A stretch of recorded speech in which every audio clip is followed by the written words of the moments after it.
शम्भो तवाराधनम्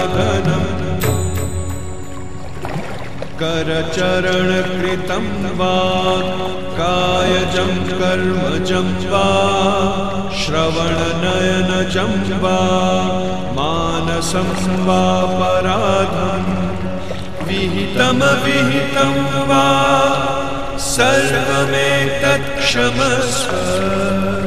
जय जय करुणाब्धे श्री महादेव शम्भो। श्री महादेव शम्भो। श्री महादेव शम्भो। करचरणकृतं वा कायजं कर्मजं वा श्रवणनयनजं वा मानसं वा पराधं विहितं वा सर्वमेतत् क्षमस्व। जय जय करुणाब्धे श्री महादेव शम्भो।